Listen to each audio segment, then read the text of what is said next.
Salam Bapak Ibu Saudara yang dikasih dalam nama Tuhan Yesus.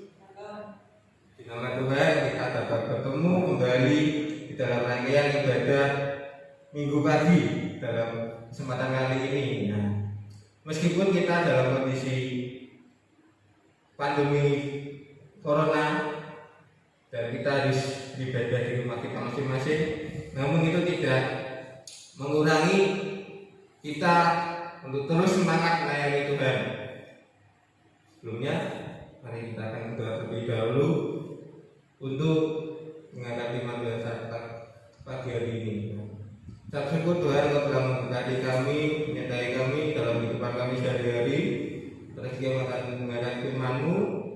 Katilah hamba yang menyampaikan firman-Mu, dan katilah kami semua yang akan mendengarkan firman-Mu, sehingga firman-Mu dapat kami lakukan dalam kehidupan kami sehari-hari dan pimpin berdoa pada saat pagi hari ini. Terima kasih Tuhan, haleluya, amin. Ya, sekali lagi salam Bapak Ibu Saudara semua. Bulan ini Gereja Baptis Indonesia Jenar mengambil tema menjadi kawan sekerja Allah. Diambil dari 1 Korintus 3 ayat 4 sampai yang ke-9. 1 Korintus 3 ayat 4 sampai yang ke-9. Saya akan membacakan untuk kita semua. Karena jika seorang berkata aku dari golongan Paulus, dan yang lain berkata aku dari golongan Apolos, bukankah hal itu menunjukkan bahwa kamu manusia duniawi yang bukan rohani? Jadi apakah Paulus pelayan Tuhan yang olehnya kamu menjadi percaya, masing-masing menurut kehendak jalan yang diberikan Tuhan kepadanya. Sampai situ dulu. Berbicara menjadi kawan kerja dalam melayani Tuhan. Ya, kita memiliki kawan dalam kehidupan sehari-hari, kita saja memberikan yang terbaik untuk kawan kita. Kita rela loyalitas, ya. Kita kerja, kita loyalitas. Dan kita sekolah, kita punya kawan, kita punya sahabat yang baik. Kita berikan perhatian kita kasihkan kasih kita kepada sahabat kita. Di sini juga dalam melayani Tuhan juga seharusnya seperti itu Bapak Ibu Saudara yang dikasih dalam nama Tuhan Yesus. Kita berikan yang terbaik untuk memuliakan nama Tuhan. Kita satu hati dalam melayani Tuhan. Ya, manusia diciptakan secara unik, berbagai talenta, berbagai kemampuan, dan tentu prosesnya masing-masing Bapak Ibu Saudara. Setiap orang memiliki prosesnya masing-masing. Ada yang langsung prosesnya itu langsung sukses, ada yang langsung dari nol, dari rendah. Begitu pula Rasul Paulus menasihati kita dalam 1 Korintus 3 ayat 4 sampai 9 ini, bagaimana di dalam Alkitab itu Paulus menggambarkan banyak sekali keributan, iri hati, sombong, dan jelas tidak ada persatuan dalam jemaat. Rasul Paulus tidak mau jemaat-jemaat Tuhan seperti kayak gini. Adanya cuma keributan, iri hati, sombong. Ya, tidak ada contoh memuliakan nama Tuhan. Paulus menyadari keinginan itu adalah sebuah ladang Tuhan. Kita ada sebuah ladang pertanian, ladang tanaman. Pasti ada yang menanam, ada yang menyiram, ada yang merawat, dan ada yang memanen.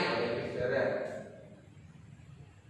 saya atau ibu saya punya tanaman, ibu saya yang menanam, saya yang menyirami, dan nanti yang panen berdua, ibu dan saya.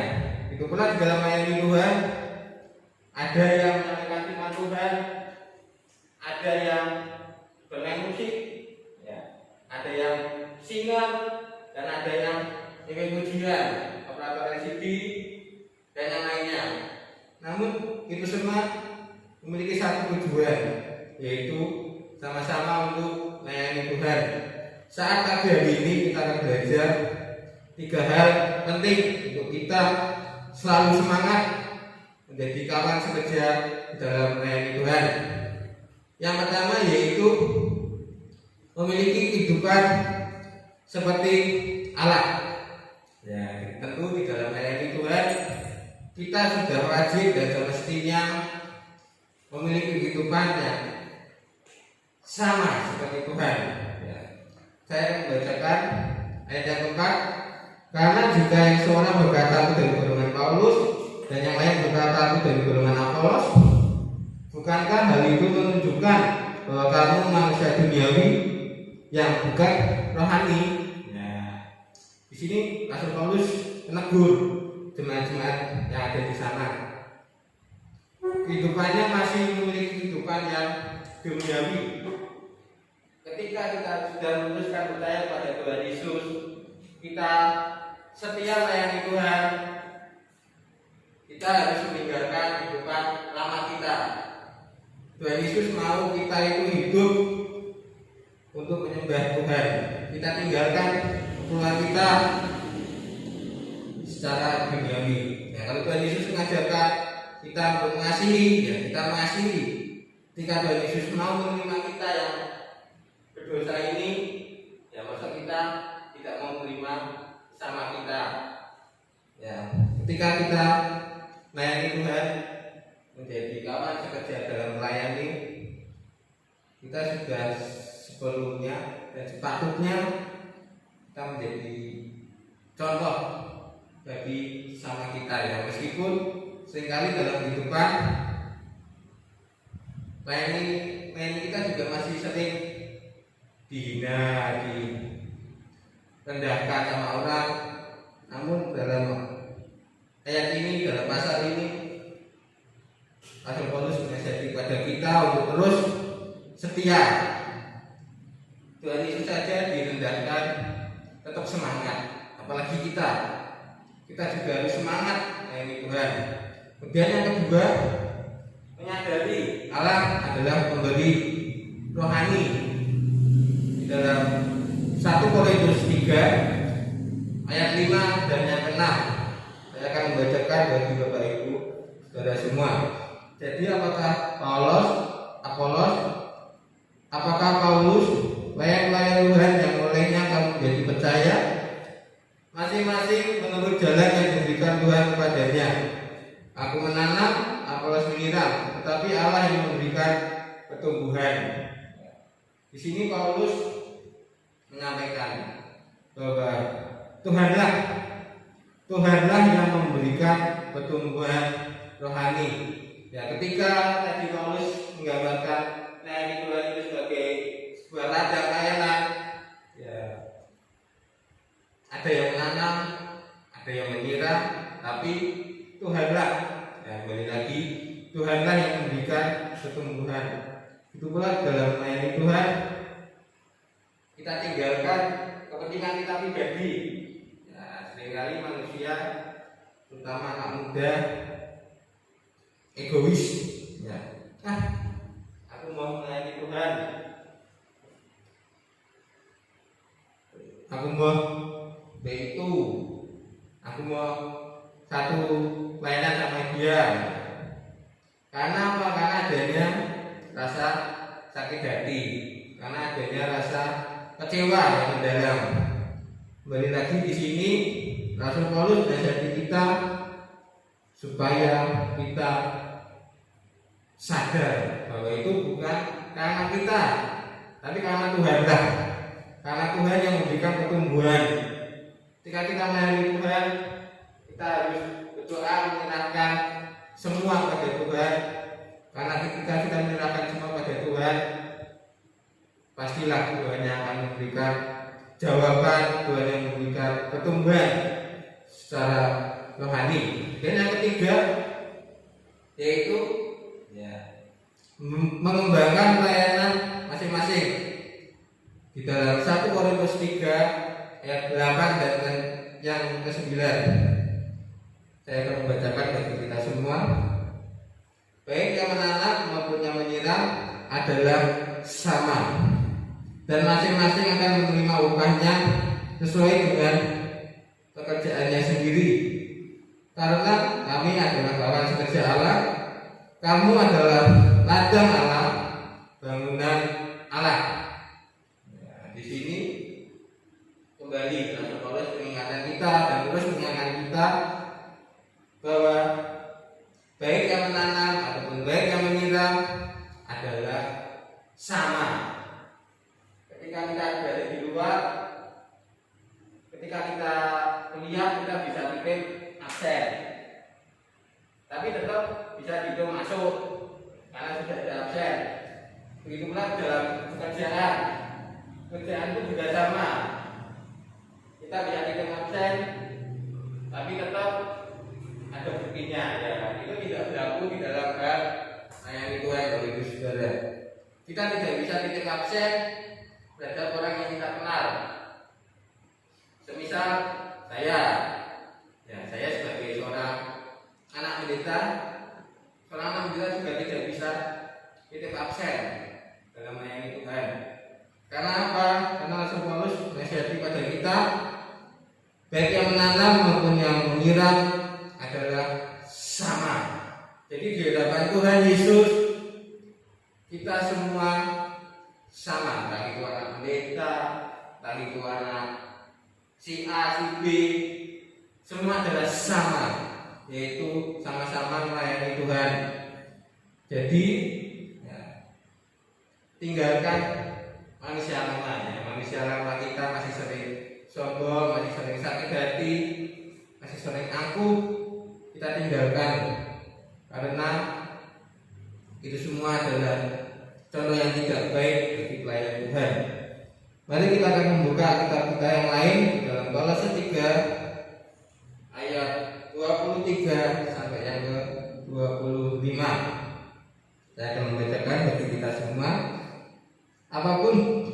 Apapun juga yang kamu perbuat, perbuatlah dengan segenap hatimu, seperti untuk Tuhan dan bukan untuk manusia.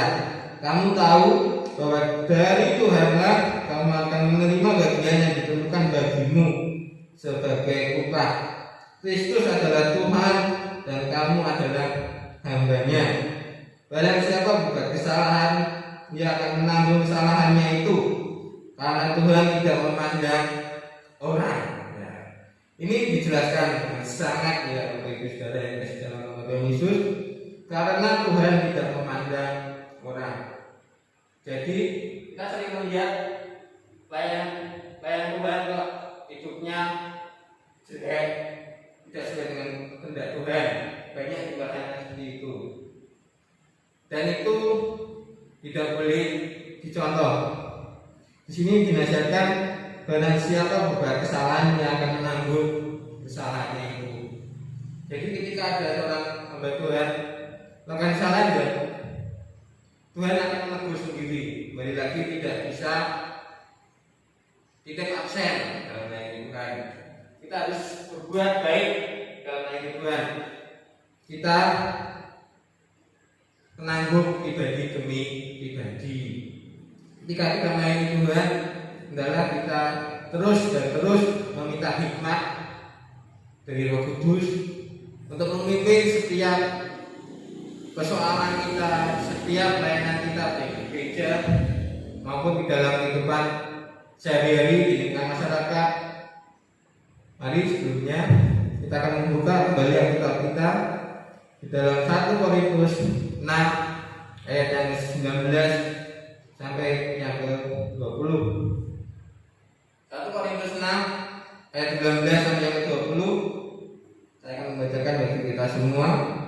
Atau tidak tahukah kamu bahwa tubuhmu adalah bait Roh Kudus yang diam di dalam kamu, dan bahwa kamu bukan milik kamu sendiri, sebab kamu telah dibeli dan harganya telah dibayar lunas. Karena itu muliakanlah Allah dengan tubuhmu. Nah, di sini jelas Rasul Paulus menegaskan kepada kita bahwa kita sudah ditebus, kita sudah dibayar lunas oleh darah Yesus Kristus. Sudah sepantasnya kita melayani Tuhan dengan baik dan benar. Ketika kita melayani Tuhan Yesus, kita kerahkan kemampuan kita kerahkan semangat kita. Semangat kita harus terus dijaga, terus semangat. Jika orang lain meninggalkan kita cuekkan saja. Karena kita menyadari bahwa kita sudah ditebus mahal-mahal oleh darah Yesus Kristus. Nah, masa kita sudah ditebus, masa kita sudah diberikan pengampunan oleh Tuhan Yesus, kita mau hidup seenak kita sendiri. Ya, itu tidak boleh Bapak Ibu Saudara semua. Kita harus terus minta hikmat pimpinan Roh Kudus dalam kehidupan kita. Sebagai yang terakhir, mari kita akan membuka kita kembali dalam Amsal 2 ayat yang ke-6. Saya akan membantu membacakan bagi kita semua. Karena Tuhanlah yang memberikan hikmat, dari mulutnya datang pengetahuan dan kepandaian. Di sini dijelaskan bahwa Tuhanlah, ya, Tuhanlah yang memberikan hikmat, bukan si A atau si B atau saya atau ibu atau orang tua kita atau nenek kita, tapi Tuhanlah. Tuhanlah yang memberikan kita hikmat dalam melayani Tuhan. Karena itu Bapak Ibu Saudara yang dikasihi dalam nama Tuhan Yesus, marilah kita yang sudah dibenarkan, ditebus dosa kita oleh Tuhan, kita sudah sewajarnya melayani Tuhan, kita minta hikmat, kita minta pertolongan dari Roh Kudus, supaya dalam kita melayani Tuhan, kita menjadi kawan kerja Tuhan, kita sudah memberikan yang terbaik. Karena melalui kita memberikan yang terbaik pada Tuhan, melalui pelayanan kita, orang lain melihat kita sebagai contoh yang benar, yang baik dalam Tuhan Yesus. Ya, tentu nama Tuhan bisa dimuliakan. Mari kita akan berdoa. Tuhan, kami syukur Engkau telah memberkati kami pada saat pagi hari ini dengan firman-Mu yang mengajarkan kepada kami untuk terus setia melayani-Mu, menjadi kawan sekerja dalam melayani-Mu, dan bimbing kami semua untuk terus setia apapun kondisi kami, baik suka maupun duka. Tuhan berkati. Kami juga berdoa untuk kawan-kawan kami yang pada saat hari ini tidak sama-sama dengan kami beribadah secara online di rumah. Berkatilah mereka dalam kehidupan mereka sehari-hari. Kami juga berdoa untuk kawan-kawan kami yang sakit, Tuhan berikan kesembuhan. Tuhan berkati mereka, Tuhan sertai mereka supaya kondisi mereka yang sakit Tuhan berikan kesembuhan. Kami juga berdoa untuk anak-anak kami yang sedang mencari sekolah dan sudah mendapatkannya, yang besok Senin akan mulai pelajaran yang baru, semester yang baru. Berkatilah mereka supaya mereka dapat menyelesaikan diri dengan baik dan benar. Berikan kepandaian kepada mereka masing-masing supaya mereka bisa bersekolah dengan baik, dan berkatilah orang tua mereka yang mengajarkan mereka kesabaran dan memberikan kemampuan bagi orang tua, baik dalam membayar sekolah maupun dalam mendidik supaya anak itu dapat menjadi dapat pandai Tuhan. Kami juga berdoa untuk bangsa Indonesia ini yang sedang melalui krisis akibat virus corona. Tuhan berkati bangsa Indonesia ini, Tuhan berkati Bapak Presiden dan segenap menteri yang bertugas pada jajarannya. Tuhan berkati mereka, Tuhan berikan hikmat supaya mereka semua bisa bersatu menyelesaikan permasalahan virus corona yang ada di Indonesia ini. Tuhan, kami juga berdoa untuk PGBI dan segenap pengurusnya yang ada, baik dari pusat maupun yang berada di daerah. Berkatilah mereka semua Tuhan. Tuhan berikan kesatuan, Tuhan berikan sinergi yang baik dalam melayani-Mu supaya mereka bisa melayani-Mu dengan baik dan dengan Tuhan. Bapak Ibu Saudara yang dikasihi dalam nama Tuhan Yesus, marilah kita firman Tuhan ini, kiranya damai sejahtera dari Allah Bapa, kasih pengampunan dari Yesus Kristus dan Tuhan dengan Roh Kudus menyertai kita dari sekarang sampai selama-lamanya. Terima kasih Tuhan Yesus. Haleluya. Amin. Salam, selamat pagi Bapak Ibu Saudara semua. Selamat menikmati kegiatan selanjutnya. Salam.